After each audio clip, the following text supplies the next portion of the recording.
For the first time, I did not know which is me and which is not me. The equation of time and space was suddenly not applicable for me. It was one majestic chaos, but utterly beautiful. If this inclusiveness is experienced by humanity, definitely we could find solutions for everything.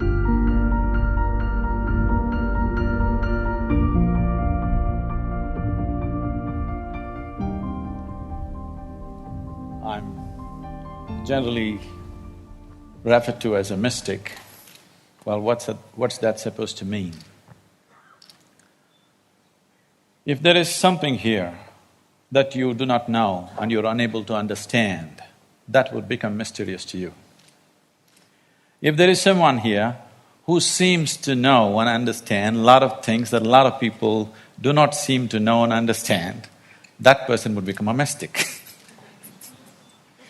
On a certain day, 2 cows were grazing on the English meadow, English cows. One cow asked the other, "What is your opinion about the mad cow disease?" The other cow said, "I don't care a hoot, I'm anyway a helicopter." Being a mystic, being a realized being is just like this. A cow realizing that it's a cow and it becomes a celebrated cow. Holy cow, isn't it? Is it that simplistic? So let me tell you my story.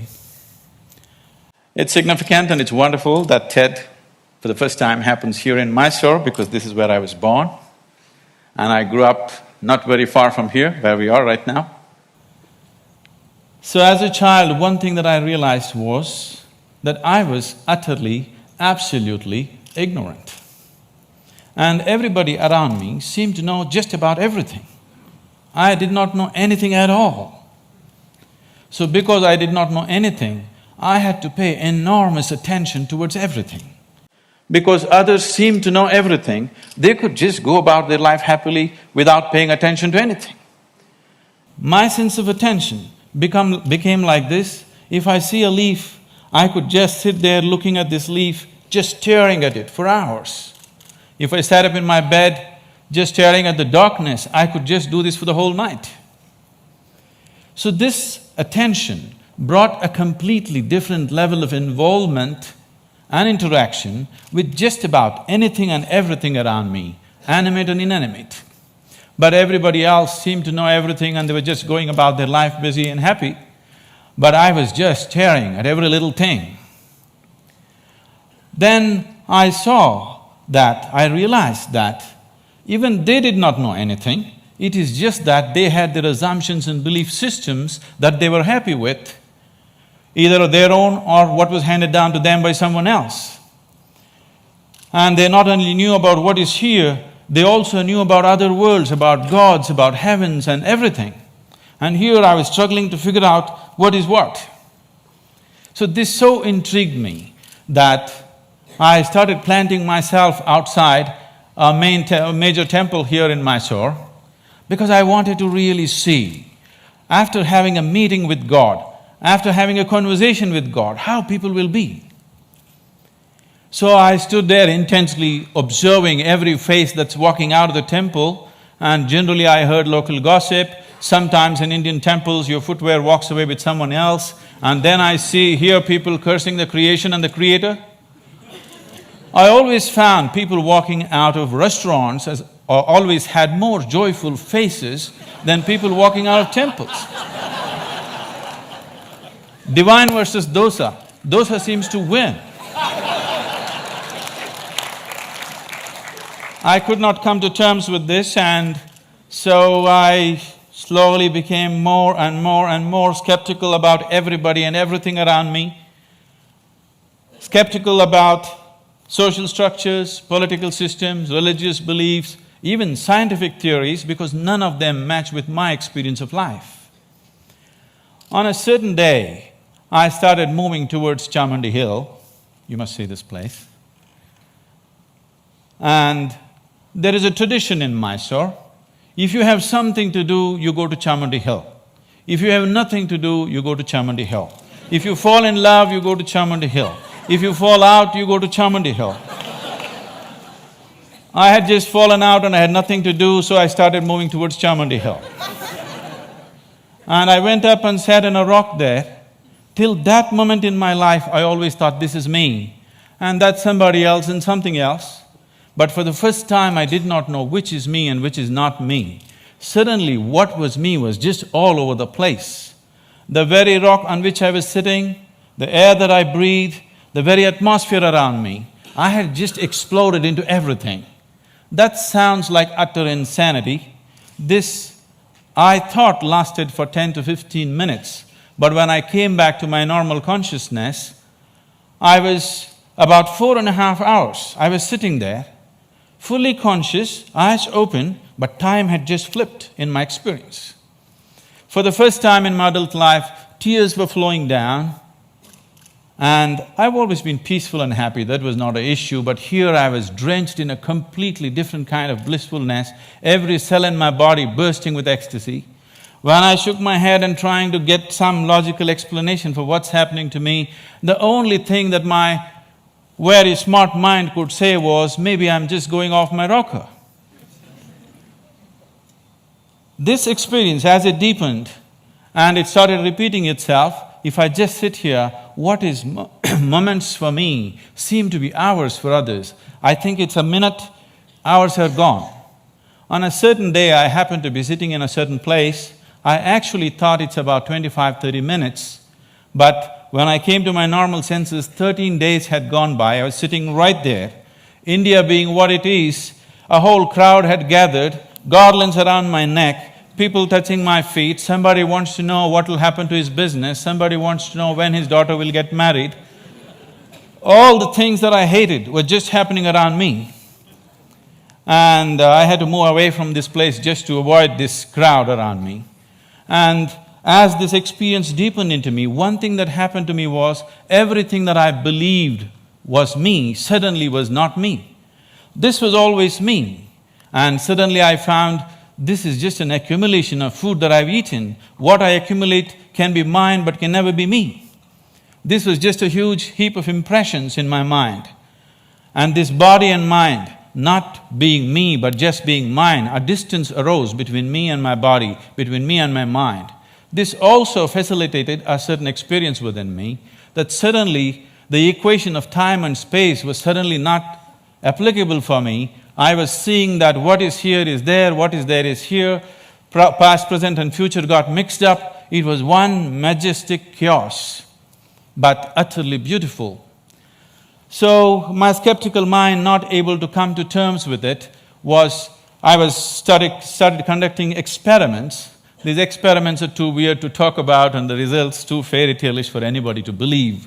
But one thing that I arrived at was that existence is not human-centric. And all human experience is self-made. Most people believe that their experience is molded by what situations in which they exist, but all human experience is 100% self-created from within. I think today a lot of science is beginning to agree with that. And having realized that, if all experience is created from within, if the basis of your experience is within you, the seat of your experience is within you as it is, what kind of experience of life would you want to have? For yourself, I'm sure you want it to be at most pleasantness, whatever you may be doing. What you want for your neighbor may be debatable, but what you want for yourself, definitely you want utmost pleasantness. As I realized the basis of my experience is within me, I shifted from staring at things to sitting with my eyes closed. This was a dimensional shift in my life, from staring to sitting with my eyes closed. I got so fascinated with this human mechanism, I wouldn't want to open my eyes. For days on end, I'm just keeping my eyes closed, wanting to see everything about this one. And what I realized was, if I take a piece of bread and put it into this system, this piece of bread becomes my body in a few hours, and I begin to experience this as myself. This amazing process, as I became more and more aware of it, I saw the very source of creation. The very maker of this body, the manufacturer of this body is within. Once I saw this, and I could see that I could rewire my brains completely in 24 hours, changing myself beyond social upbringing, family situations, even genetic qualities in me. I could see I could just completely change everything about myself. In 24 hours, I'm a different person. Another 24 hours, I'm a different person. I was like a conscious schizophrenic trying out different things. On a certain day, I just, in a field hockey game, I fractured my left ankle, and I went and sat down in a place. I was in excruciating pain, and by then I had also become a chronic asthmatic, and I had a very severe bout of asthma. And this pain and this inability to breathe together, they were quite something. At that moment it occurred to me, if the maker of this body is inside, why is it that I cannot mend this from inside? I sat down with a certain resolve. If this is true, I must be able to allow it to mend itself, otherwise I must be completely on a wrong track. I sat down with my eyes closed for about little more than an hour. When I came out, my asthma left me, never to come back again. And above all, my fractured leg was perfectly okay in little more than an hour's time. Armed with this experience, I started creating methods and systems through which every human being could access that intelligence and that capability within the system which can make a piece of bread into a human being. This intelligence and this competence within the human system, which is not just about thought process, exists in every human being, but unfortunately remains untapped. And I went about creating systems that people could make use of today, these technologies for inner well-being, these methods to engineer your interiority the way you want it. Millions of people are making use of it, enjoying the benefits of that, but the essential part of this is that there is such a high level of intelligence and competence on every millimeter of the body, every point of the body, not just in the thought process. This is completely untapped by human societies. There are ways to do this, and as I went into this process, what I saw was, what is it that determines what is me and what is not me? I am capable of taking a piece of bread and making it into myself. If I look at this body, it is just a piece of this planet that I have borrowed, but why is this separate and this is separate? Then I found that it is just the boundaries of sensation which determines what is me and what is not me. Here there is sensation, so this is me. There seems I don't feel the sensation, so that's not me. As I looked at these boundaries of sensation very, very closely from within myself, this was a phase of my life where most of the time I remained with my eyes closed. I realized that the boundaries of sensation can either be stretched, expanded, or even made smaller than what it is right now. You can sit here and not feel anything that's happening here right now. This happens in sleep to some extent. Or you can sit here and extend your boundaries of your sensation for this whole hall. And anything that is within the boundaries of your sensation, you will always experience as myself. There is a glass of water here, and this is not me, that's very clear. But if you drink it, you just included it into the boundaries of your sensation, and that becomes you. So if you throw the boundary of your sensation out in an expanded form, you can sit here and experience everybody in this hall as yourself. You can stretch it further, experience the very cosmic scape like you experience your own body. This sense of inclusiveness, if it comes into you, when this came into me, I suddenly realized that to be loving is not somebody's teaching. To be compassionate is not an idea. To be in empathy is not some esoteric principle. This is the way a human being is made. If only he does not constipate his consciousness with limited identifications with things that he is not. If you do not identify with anything that you have accumulated over a period of time, including your body and mind, every human being is capable of this. When it comes to external situations, each one of us is differently capable. But when it comes to inner situations, every one of us is equally capable. No human being is better endowed than the other when it comes to the inner realm. It's only in the external situations that we are all differently capable. If this inclusiveness enters human life, if you can sit here and experience people around you as yourself, I don't think I have to teach you to be good. I don't think I have to teach you to love. I don't think I have to teach you to care. Because caring for this one is very, very natural. This is ingrained within the very nature of the existence. This inclusiveness definitely has to touch humanity, so this became my life, my work and my endeavor to develop methods so that people can experience this inclusiveness. If this inclusiveness is experienced by humanity, particularly by the leadership, people who wield power and different aspects of responsibility in the world, definitely we could find solutions for everything, because today, we as a generation of people, this is very significant, for the first time, we are capable of addressing every human problem on this planet of nourishment, health, education, ecology, you name it, we can address it all. We have the necessary resource, capability and technology for the very first time. But are we going to do it simply depends upon how inclusive is our experience of life. If you stand here and you experience this planet as yourself, I don't think I have to tell you, take care of it. Every human being would do his best. When we do not have this inclusiveness, what we could do, we will not do. In our lives, if we do not do what we cannot do, that is not a problem. But if we do not do what we can do, we are a disaster.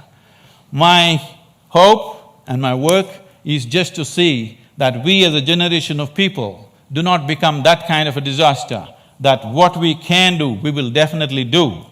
And right now, what we can do compared to what we could do 100 years ago is so incredibly different, so incredibly different. But what's missing is an all-inclusive consciousness, a all-inclusive experience of life.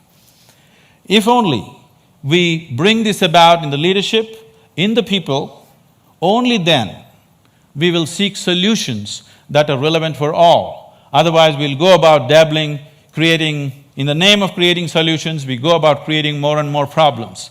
If we truly have to create solutions that are relevant for all, an experience of absolute inclusiveness has to happen to humanity, and it's possible. Thank you very much.